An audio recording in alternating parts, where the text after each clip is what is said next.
रामचरितमानस जीवन का आधार है। रामचरितमानस ग्रंथों का ग्रंथ है। इस कलयुग का काल में भगवान का नाम जप या नाम सिमरन ही इस भवसागर को पार कर सकता है। उम्मीद करती हूँ आप सभी ध्यानपूर्वक सुनेंगे इस कथा को और अपने जीवन को सरल व सुगम बनाएंगे और अपने जन्मों जन्म के पाप कर्मों से मुक्ति पाएंगे। राम राम दोस्तों, आओ पाठ शुरू करते हैं।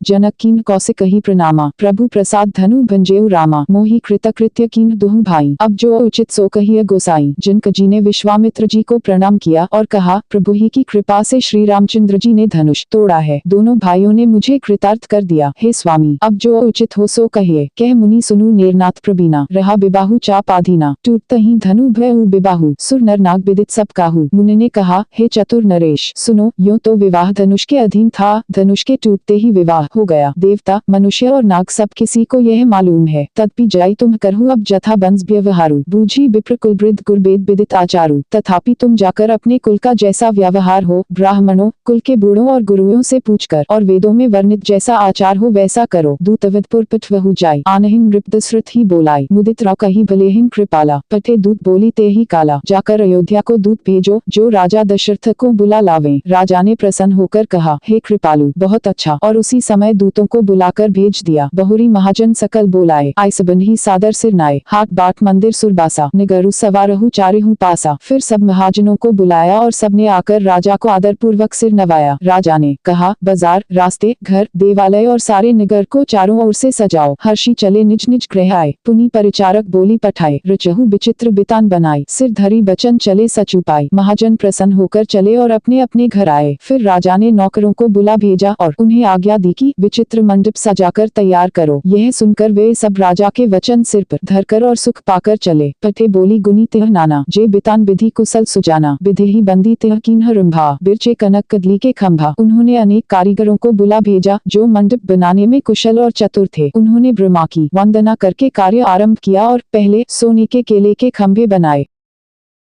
हरितमनिह के पत्र फल पदमराग के फूल, रचना देखी विचित्र अति मनु बिरंची कर भूल। हरि हरि मणियों पन्ने के पत्ते और फल बनाए तथा पद्मराग मणियों मानिक के फूल बनाए। मंडप की अत्यंत विचित्र रचना देखकर ब्रह्मा का मन भी भूल गया। बेनु हरितमनि में सब कीन रहे, सरल सपट परहिन नहिन चीन रहे, कनक कलित हेबेली बनाई, लखी नहिन परी सपन सुहाई। बास सब हरि हरि मणियों पन्ने के सीधे और गांठों से युक्त ऐसे बनाए जो पहचाने नहीं जाते थे कि मणियों के हैं या साधारण। सोने की सुंदर नागबेली पान की लता बनाई जो पत्तों सहित ऐसी भली मालूम होती थी कि पहचानी नहीं जाती थी। तेही के रची पची बंद बनाए, बिच बिच मुकुता दाम सुहाए, मानिक मरकत कुलिस पिरोजा, चीरी कोरी पची रचे सरोजा। उसी नागबैल के रचकर और पचीकारी करके बंधन बांधने की रस्सी बनाए। बीच बीच में मोतियों की सुंदर झालरें हैं। मानिक पन्ने हीरे और फिरोजे इन रत्नों को चीर कर कोरकर और पचीकारी करके इनके लाल हरे सफेद और फिरोजी रंग के कमल बनाए। किए भरिंग बहुरंग बिहंगा, गुंजहिन कूजहिन पवन प्रसंगा, सुर प्रतिमा खंबन गड़ी काड़ी, मंगल द्रव्य लिए सब ठाड़ी। भरे और बहुत रंगों के पक्षी बनाए जो हवा के सहारे गूंजते और कूजते थे। खंभों पर देवताओं की मूर्तियां गढ़कर निकाली जो सब मंगल द्रव्य लिए खड़ी थी। चौके भांति अनेक पुराई, सिंदूर मणि में सहज सुहाई, गजमुक्ताओं के सहज ही सुहावने अनेकों तरह के चौक पुराए। सौरभ पल्लव सुभग सुठी किए नीलमणि कोरी, हेम बौर मरकत घवरी लस्त पाटमय डोरी। नीलमणि को कोरकर अत्यंत सुंदर आम के पत्ते बनाए। सोने के बौर आम के फूल और रेशम की डोरी से बंधे हुए पन्ने के बने फलों के गुच्छे सुशोभित है। रचे रुचिर बरबंदा निवारे, मनहु मनोभ फंद सवारे, मंगल कलश अनेक बनाए, ध्वज पताक पट चमर सुहाए। ऐसे सुंदर और उत्तम बंधनवार बनाए मानो कामदेव ने फंदे सजाए हों। अनेकों मंगल कलश और सुंदर ध्वजा पताका पर्दे और चवर बनाए।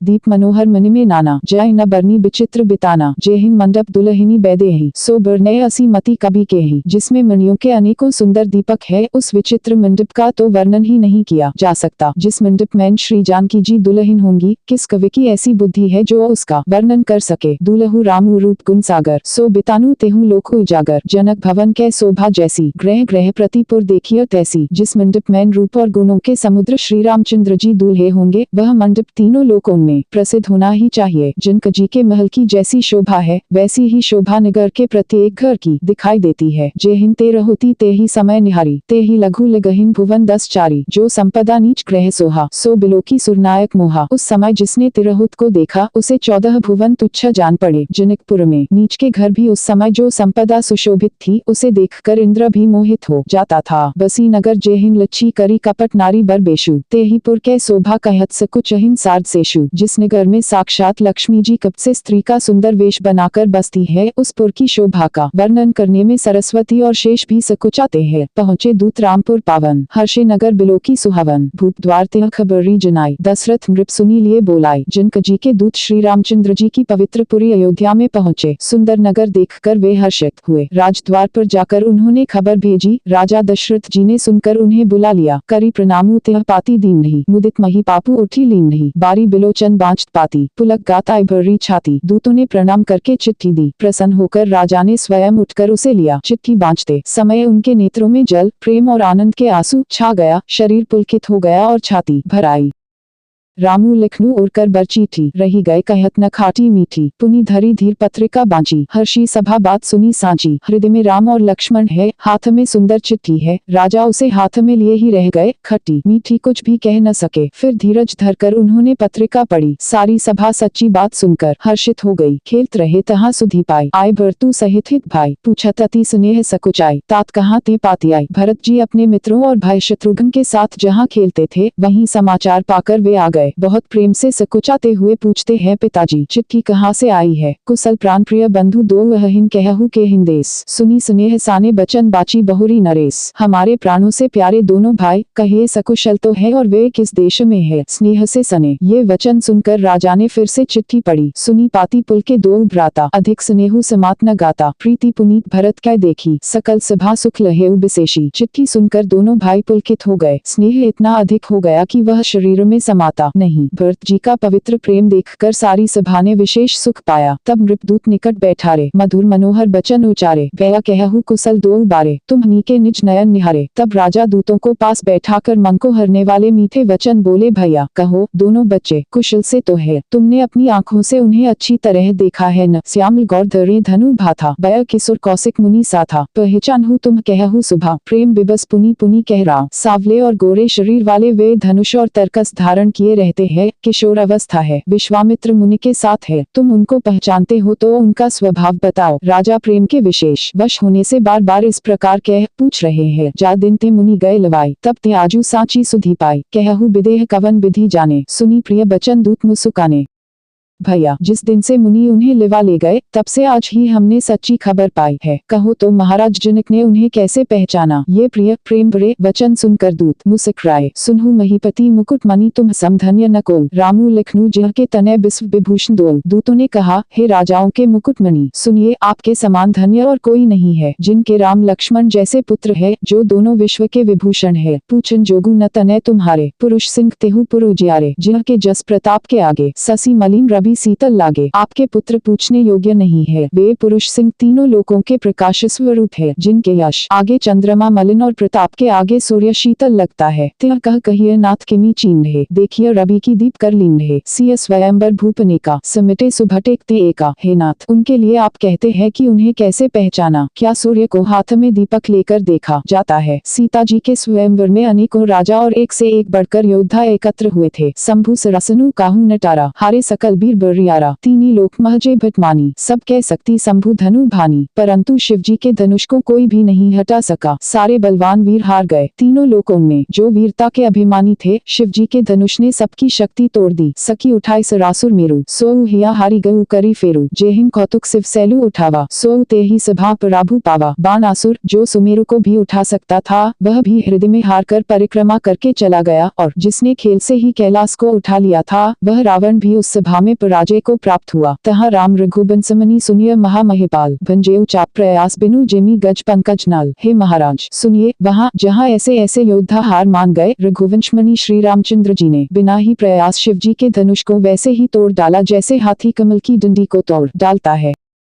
सुनी सरोष पर रेगुनायकु आए, बहुत भांति तिन्ह आँखी देखाए, देखी राम बलु निज धनु दीन्हा, करी बहु बिने गवनु बन कीन्हा। धनुष टूटने की बात सुनकर परशुराम जी क्रोध भरे आए और उन्होंने बहुत प्रकार से आंखें दिखलाई। अंत में उन्होंने भी श्री रामचंद्र जी का बल देखकर उन्हें अपना धनुष दे दिया और बहुत प्रकार से विनती करके विनको गमन किया। राजन रामु अतुलबल जैसे, तेज निधान लिखनु पुनि तैसे, कंपहीन भूप बिलोकत जाके, जेमी गज हरि किसुर के ताके। हे राजन, जैसे श्री रामचंद्र जी अतुलनीय बली है, वैसे ही तेज निधान फिर लक्ष्मण जी भी है, जिनके देखने मात्र से राजा लोग ऐसे कांप उठते थे जैसे हाथी सिंह के बच्चे के ताकने से कांप उठते हैं। देव देखी तब बालक दोल, अब न आँखी तरावत को, दूत बचन रचना प्रिय लागी, प्रेम प्रताप भी रस पागी। हे देव, आपके दोनों बालकों को देखने के बाद अब आँखों के नीचे कोई आता ही नहीं, हमारी दृष्टि पर कोई चढ़ता ही नहीं। प्रेम प्रताप और वीर रस में पगी हुई दूतों की वचन रचना सबको बहुत प्रिय लगी। सभा समेत राव अनुरागे, दूतन देन निछावरी लागे, कही अनीति ते मुदहिन काना, धर्मु बिचारी सबहिन सुखु माना। सभा सहित राजा प्रेम में मग्न हो गए और दूतों को निछावर देने लगे। उन्हें निछावर देते देखकर यह नीति विरुद्ध है ऐसा कहकर दूत अपने हाथों से कान मूंदने लगे। धर्म को विचार कर उनका धर्मयुक्त बर्ताव देखकर सभी ने सुख माना। तब उठी भूप वशिष्ठ, कहूँ दीन ही पत्रिका जाय, कथा सुनाई गुरही सब सादर दूत बोलाई। तब राजा ने उठकर वशिष्ठ जी के पास जाकर उन्हें पत्रिका दी और आदर पूर्वक दूतों को बुलाकर सारी कथा गुरु जी को सुना दी। सुनी बोले, गुर अति सुख उपाय, पुण्य पुरुष कहूँ मही सुख छाय, जेमी सरिता सागर महु जाही, यद्यपि ताही कामना नाही। सब समाचार सुनकर और अत्यंत सुख पाकर गुरु बोले, पुण्यात्मा पुरुष के लिए पृथ्वी सुखों से छाई हुई है, जैसे नदियाँ समुद्र में जाती है, यद्यपि समुद्र को नदी की कामना नहीं होती। कथा सुनने के लिए बहुत बहुत धन्यवाद। अगर यह कथा अच्छी लगे तो वीडियो को लाइक और शेयर करें। इस तरह की कथा सुनने के लिए चैनल को सब्सक्राइब जरूर करें। कमेंट में राधे राधे जय श्री कृष्णा जरूर लिखें।